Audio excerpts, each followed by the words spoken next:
What up? See who gets on here. We're driving.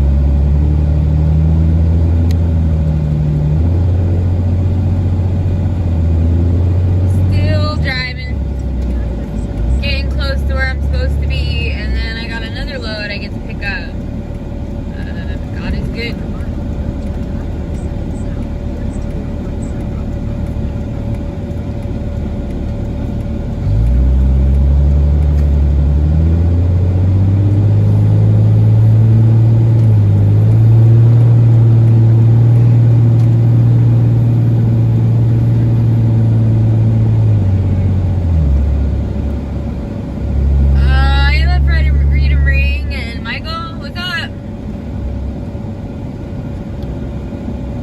What's up, Craig? It is morning for you. Sweet. How are y'all doing? I was on here earlier today. Had to go because I don't really get good reception coming all the way to San Antonio. Longish. I haven't even been to Sweetwater yet. Hi Brian. Hi Bam Bam. I was saying kind of in the first 5 seconds, God is good. I'm going to drop this load and then I'm going to pick up another load that's not even that far away. It's a trailer. So I have to take that to Wichita Falls. So God is good. We're making some money, which is really good because I sure need it like everybody else.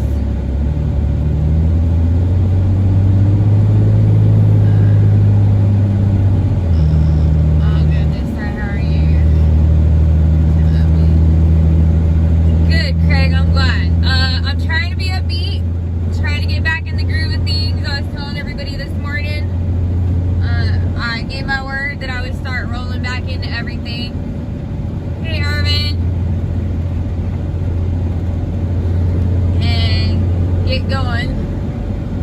So then you have no idea what all these little black bugs in the air in San Antonio, Texas are doing. So they're all over the place, you guys.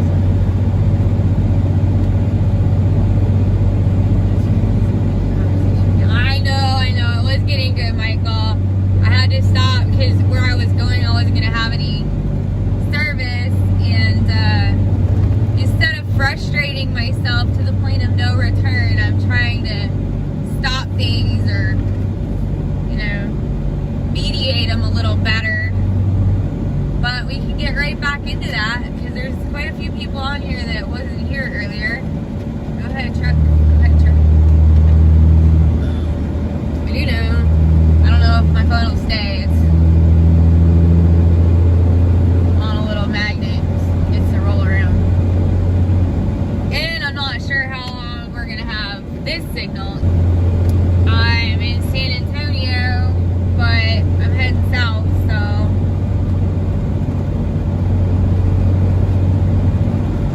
here you see. There you go. There's the dog. You can focus on the dog for a minute. The dog is not happy. See some different info on some things. Awesome, Michael. Thank you. She's just trying to figure out. She's a truck dog, but I don't know. She doesn't like movement in the back. So sometimes, like, I have a flag up right now. So if there's movement, sometimes she doesn't like that. But she'll live. She'll live.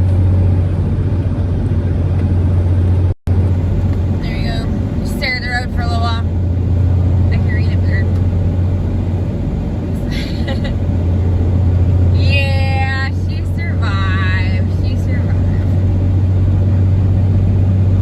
So, yeah, there's a ton of stuff I've been researching, wanting to look at, I think we're getting ready to do another educational pack. We just need to. I think that's our knack right now. Obviously, there's a ton going on in the world. Not as much as you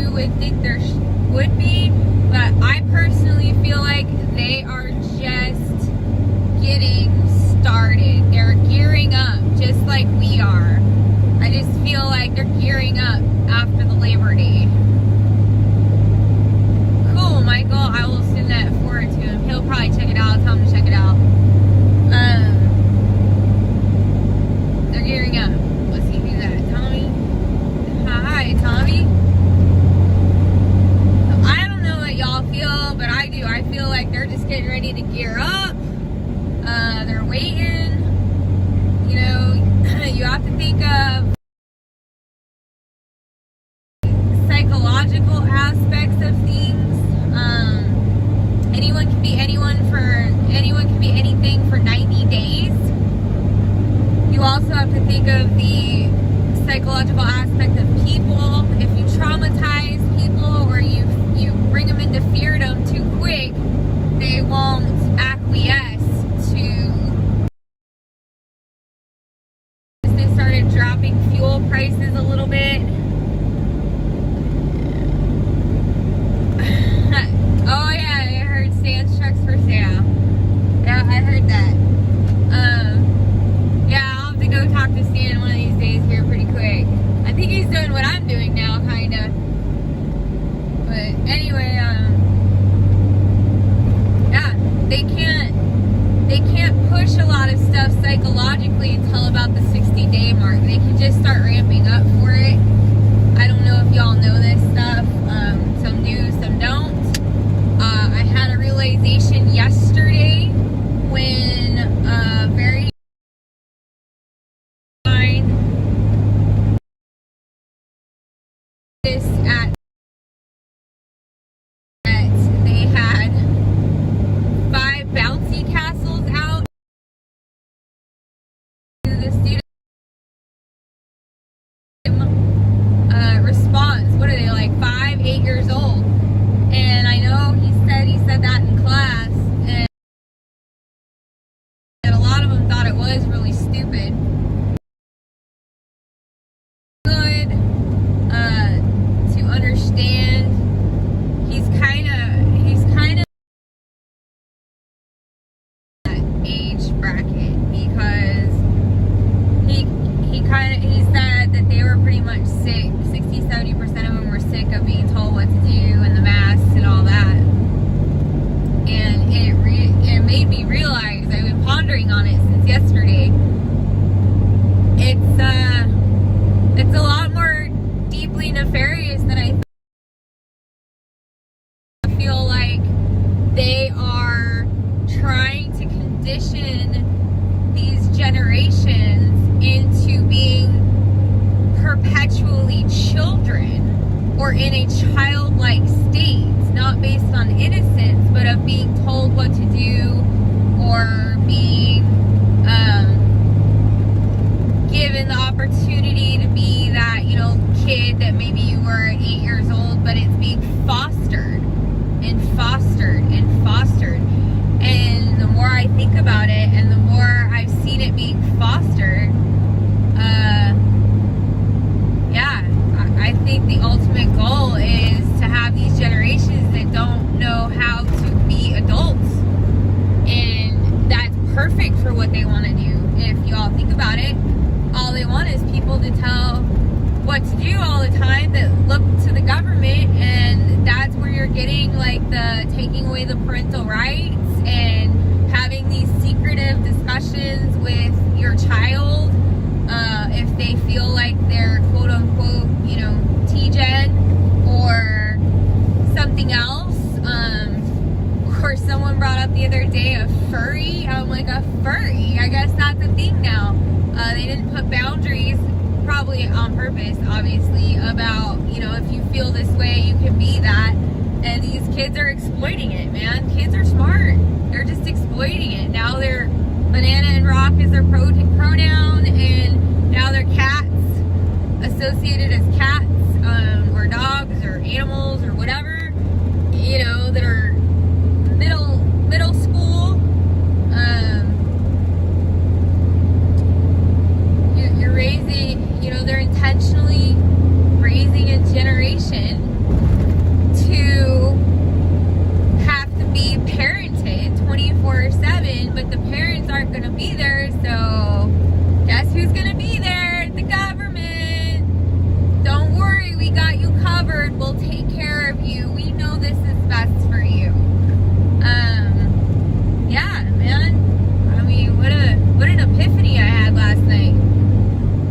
I guess the kind, hopeful soul of me just didn't want to quite fully acknowledge that it was just evil on so many levels, and just had hope that maybe just people were just misunderstood or misled, or just trying to have that compassion for these kids, and as they're growing up, have that compassion, but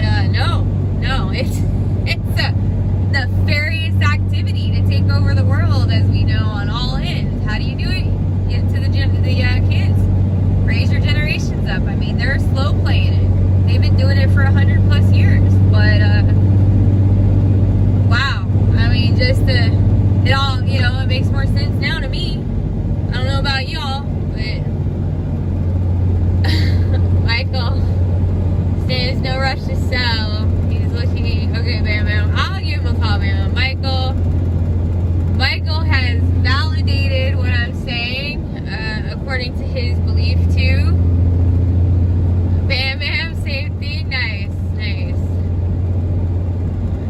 Yeah. I mean, they are, and we knew they were programming the kids, but to actually like hit on exactly what they're doing, and I really feel that way. I feel like I just hit on exactly what the hell they're doing. They're just conditioning them to always look toward a parental type unit, and you have to do that through their adulthood. Think about the universities. In the university, an 18-year-old goes to university, they're supposed to be spreading their wings and, you know, starting to learn how to adult with a little bit of supervision, but they still let them fall. Well, they're literally treating them just like 8-year-olds still. Coloring books and safe spaces and all this other stuff. And I just thought it was I thought it was just fucking idiots thinking that they were just comforting these mid-adult people, you know, I guess pre-adult, and just trying to usher them in. You know, it wasn't that I was blind to it, I just hadn't hit the nail on the damn head yet for it. So now I get it right on. But I don't think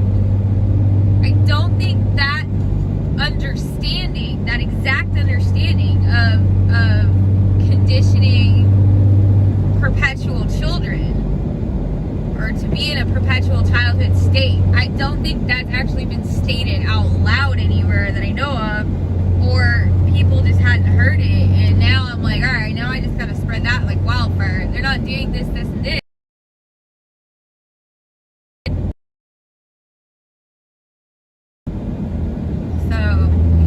Yeah, Michael, I know. I actually have his freaking book on my bookshelf.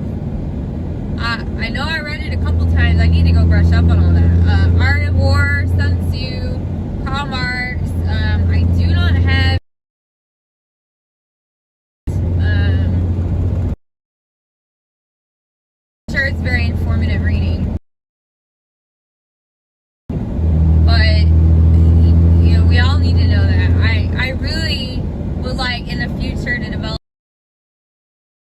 a reading list, or a book list that goes up on our website, of like important books to read, like if you're books. And I'm kind of disappointed in myself because Glenn Beck was like on it like 10 years ago. He was 10 years ahead of his time, honestly. And a lot of the stuff that he was pointing out and really hammering down with people, you know, about having your own farms, being able to develop your own food, all that stuff during O time, he was accurate, and really everybody should have been preparing when he said that in a lot of ways, but it is what it is. I mean, now 10 years later, here we are. So, the old Ronald Reagan speeches. Yes, agreed. I remember him quite a bit, Michael, on the Reagan speeches. Although, I will say this, like, I have always been kind of Reagan-esque. My family definitely was. The more I'm finding out about things, the more that I'm reading into these different rabbit holes and stuff like that, it's concerning me, some of the things with Reagan, and so I'm very conflicted about Reagan right now. Like, his speeches were amazing, and I thought he's an amazing guy, in my opinion, but now I'm starting to uncover more and more things, and it's starting to conflict some of those things, and then now I need to know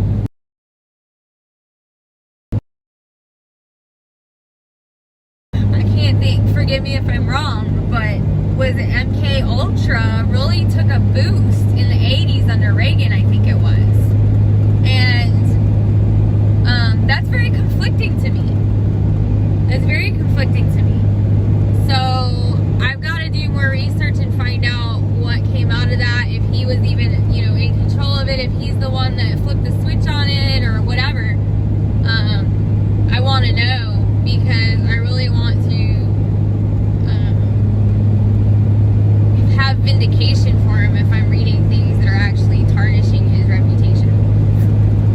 Or if it's accurate, I want to know that too.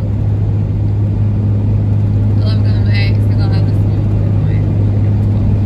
Yeah, Bam Bam. I've been listening for years. I've had to take a break with him a little bit, not because he did anything wrong, because I'm so enveloped, or was enveloped in all this other stuff building up to it. But that's my goal when we start getting things going with the organization, which we are. But we're figuring out our knack. We're in a growing phase. There was a lot of personal issues that a lot of us had to deal with this August, and I think that was just God. I know it was God for me, telling me, you know, hey, you got to get some things are about to happen, and you need a chance. You need a chance to get reorganized and regrouped. I know there's a couple other people specifically that have had a lot of tribulations and trials too, then they're trying to get regrouped. And for me, go time was September 1. But I also know about 90% of our people that I talk to that are like leads and stuff, they were all going through some stuff at the same time too. So I was really taken aback by it. Like, I guess that was just kind of the message to all of us, was to regroup, get some rest, handle your affairs, get them in order, and then, you know, away we go. So, up until hey, raised. Yeah, agreed. That's the problem. I think that's why they're being so slow with the United States, because they do know that there's only so much crap we're going to tolerate as a people. And as long as they kind of do it, you know, one link at a time, one link at a time, one link at a time, and they haven't screwed completely with our farmers yet either, because that's why everyone's still kind of complacent, because they haven't felt the effects. They're just hurting a little bit. They're hurting a little bit. And we've had, even in the recession of 08, we still were doing great, comparatively so to, like, was it 78? I don't know. I can't remember. I don't know my history exact numbers, but with the gas shortages and all that stuff, I mean, right now, you know, now it's starting to ratchet up. It's ratcheting up. We all see it ratcheting up. I mean, you know, I think they thought if they could lock everyone down long enough that they would become, you know, not accustomed to it, but it would be more, you know, there's a psychology, more like habitual, or they would find a comfort in it at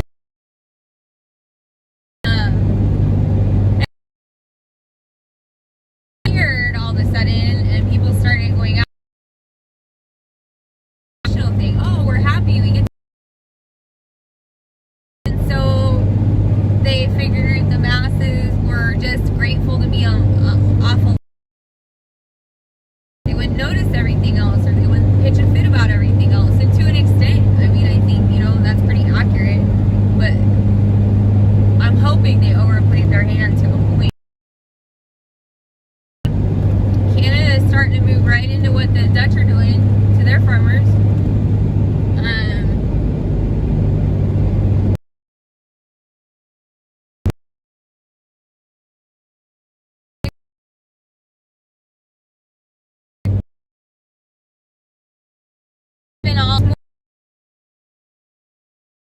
Or had something to do, you know, that would bother me. See, I realized Japan, that it took.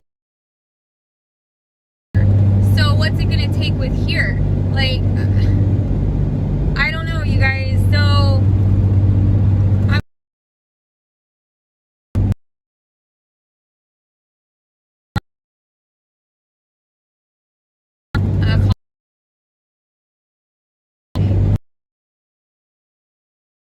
other things. And it's not like the government hasn't used false flag before to adjust a policy. So when you're watching the a month ago comes out and starts talking about, oh, you've been in a nuclear attack, don't ask questions, but here's what you do. That's like, that's just setting the stage. Why are they setting the stage? Now they're starting to they realize they're screwed with the badge of honor right now. Hopefully y'all know what I mean by the badge of honor. I brought it up enough times. So now all of a sudden the news media is coming out and going, oh, well, you know, it was rushed under the previous individual that we know. And so now they're trying to set the stage to place all that blame upon that person, of course. So, raised. I remember the stories my grandparents told me about the Great Depression. Yeah. And that's important to know. A dear friend of mine who was like 96 when he passed away would tell stories all the time. I wish I was a better storyteller. My dad always said that was the key to Reagan. Reagan was able to tell stories and be able to reach out to people on that level, and that was a big key to Reagan. But this gentleman, his name was Jack. He used to tell me stories all the time, and he lived in Oklahoma in the Dust Bowl of all times with the Great Depression. And he said in the winter they had and survive. They had and they grew turnips underneath the floor in the cabin and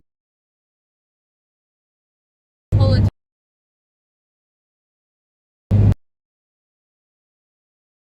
I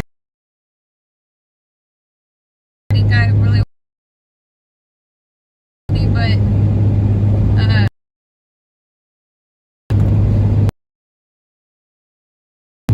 so, you know, we have to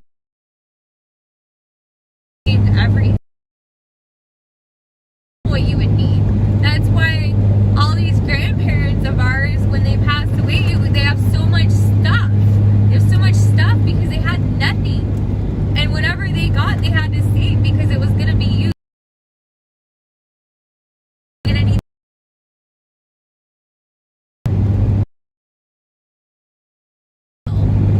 Even when times were tough, we still lived well.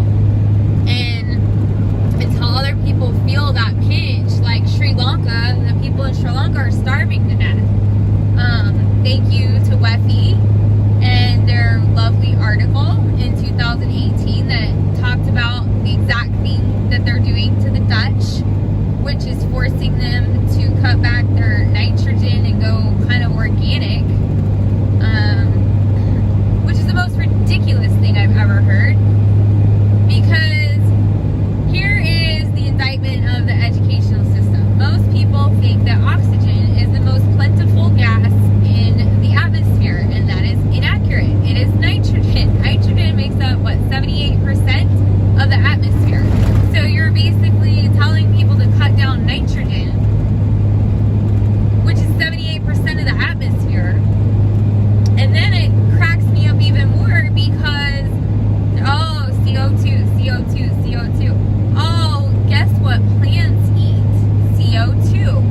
And they showed in a NASA visual a few years back that they actually showed the Earth had 30% more vegetation on the planet than it did, I think, 10 years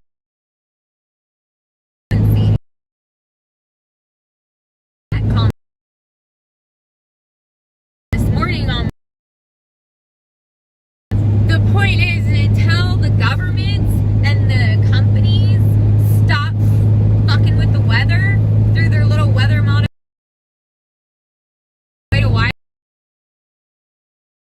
1890s, 1870s, and quit flying planes and dumping stuff into the atmosphere, I don't want to hear a damn thing about The only humans causing it, in my opinion, at this point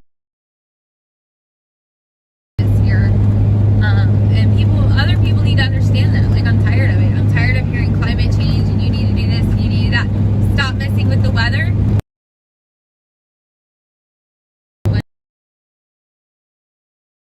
Definitely.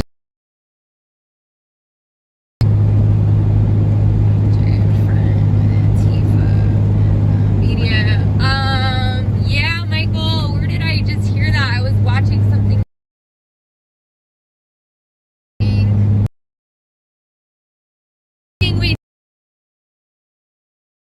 I did. I went and watched X-22 today. That's where that came from. Well, unless you got other sources. But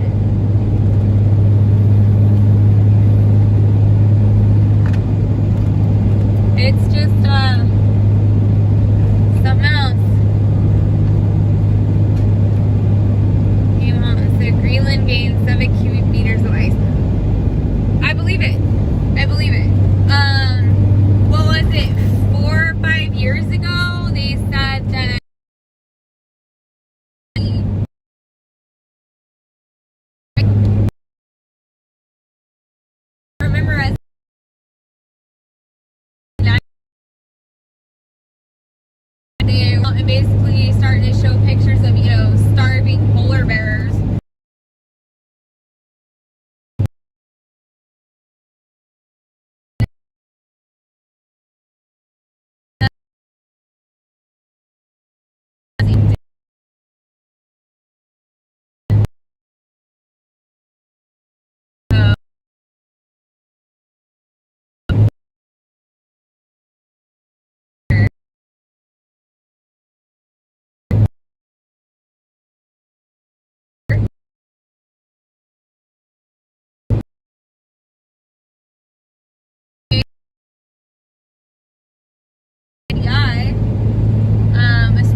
make the money?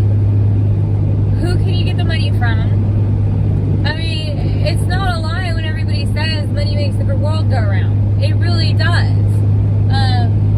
That's just the way it is. How do you harness that? Michael was involved in this morning's conversation, and I'll bring up the topic right now, the Internet of Bodies. You need to go look it up. You need to be familiar with it. Internet of Bodies. It is something else. They've been aiming for this for 2-3 years. God put it in my life several times in a few days, half a week, something like that. So obviously that's something I need to pay attention to. I'm going to try and put some stuff together because there's some things I want to do that deal with what's been going on for a while that's occurring now. But this is something, if it hasn't fully occurred yet, we can stop it. We have the potential to stop it before it gets started. So we have to get that education out there to people. We have to explain to people what it is, what their intentions are. I mean, we already know all they like to do is sell our information on the internet to everybody. We don't even know who these people are. They say supposedly they have to be accountable to where they sell our information to, but I mean, I'm telling you, one day I put my pseudonym email out just to see on a company, and I got 50 emails back. So they're all on lists and different things like that, which a lot of us know just from experience, but can you imagine? Internet of Bodies. All right. Their intention is to link, to get like the geo, you know what I'm talking about, metallic substance, I don't want to say it, that's come in the badge of honor, because I think this is their first round of understanding how to get that geo to actually with manufacture new channels in the body to connect, be able to have that connectivity with the internet, not like virtual reality right now or anything, but be able to transmit data from inside your body. And if they get their hands and ability to do that, even with, 40% of the population? It could even be lower than that, depending on how much they need in different segments. Believe me, you can get a pretty good idea with a smaller percentage of different segments of what's going on in science, scientific community. But anyway, they want the body to transmit the data of everything that's going on in your body. Then they get the information. Then they run it through AI, which we already understand. AI is AI. I mean, our sci-fi movies are quickly becoming documentaries. They develop that, and then they figure out, and this isn't, oh, we can tell if you might be starting to get cancer. Like, that's how they're going to sell it. Hey, with this technology, you can detect that you might get this, or this is going on with you, and we can save you, and you'll live. Because I think most people's ultimate fear is death. So you can play off the fear of death. Because most people have a fear of death. What is the fear of death? The fear of the unknown. So they're going to play off that. That's my opinion. My opinion. I do not reflect anything else. It's just my opinion. They're going to get a hold of all that information. Then they're going to figure out how to be able to sway people.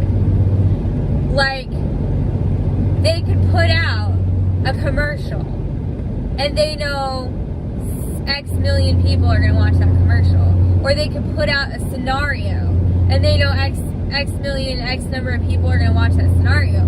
And then they can calculate, obviously, the time when they put out that scenario or information or whatever it was to test the audience, and then get all that data in at those data points from that time to see how heart rate went up, your respirations, your body's reaction, if you ate that day after that, if you did whatever. And then they'll be able to calculate the intensity for which the response is just boils into ultimate control. You've lost your free will. You've lost your agency.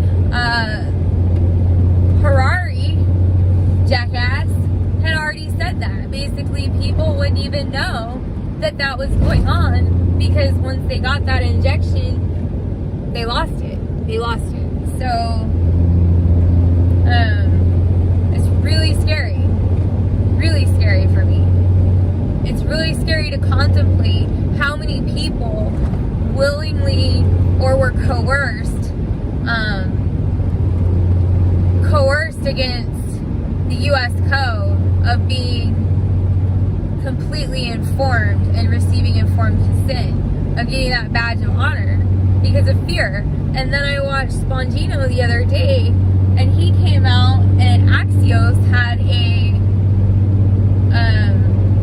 story where they did 2 sets of data. One was they asked for the same questions anonymously, and the other one was they asked the same questions as, you know, a public view, like, you know, can we get your name, and these are the questions we're asking. They're the same questions, and there's a 20-something point spread between women that actually felt like masks were a good idea and women that said they felt like masks were a good idea, but they were saying it publicly. The other women said it anonymously. So there's all this point spread because they've utilized fear in society, and people have fallen for it. They are fearful. They are fearful to speak out. They are fearful to speak up when right is right and wrong is wrong. And congratulations. I mean, congratulations to them. But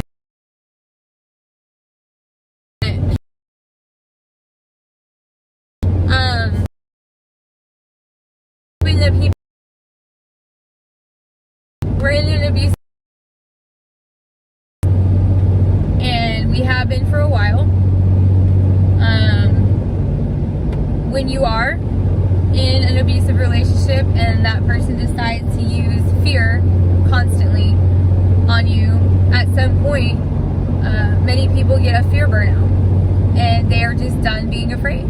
Just done. I mean, just numb and done being afraid. So the waters a little bit more and a little bit more and a little bit more to get out of that relationship, or to get their courage to walk away. I think that's a big thing about what TBC did, was they show courage and putting ourselves front and center. I'm not gonna lie, that was a big topic. All about J6, how to respond to us. Pretty much made our own decisions and whatever consequences. That's when I chose, you know what, I could lose everything. That's okay. I'm okay with that. I actually had a power of attorney signed because I didn't know what I was walking into. But I'm glad I did it. I'm gonna do it again. But how contagious? We got to strengthen.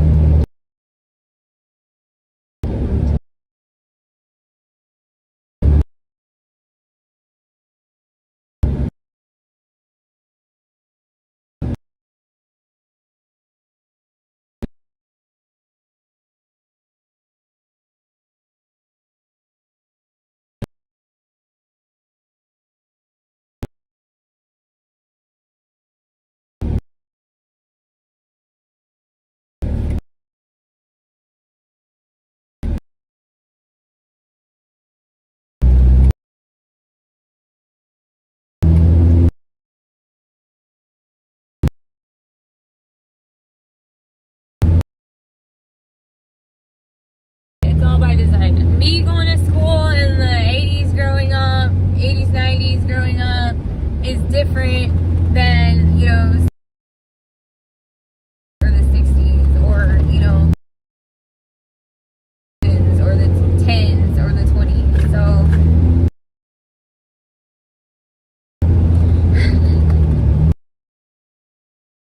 figured it was gonna buffer, y'all.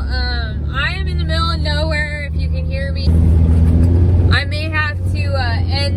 for now. I'm actually getting ready to drop here in a second, so I guess you guys might see me later tonight.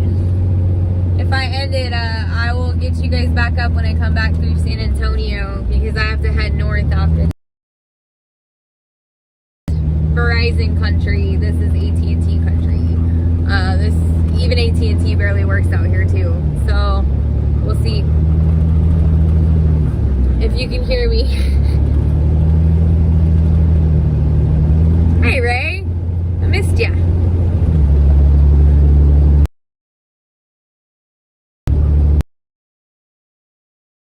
Okay. Any signal right now. So there's the dog. We'll catch up with you soon. Bye guys.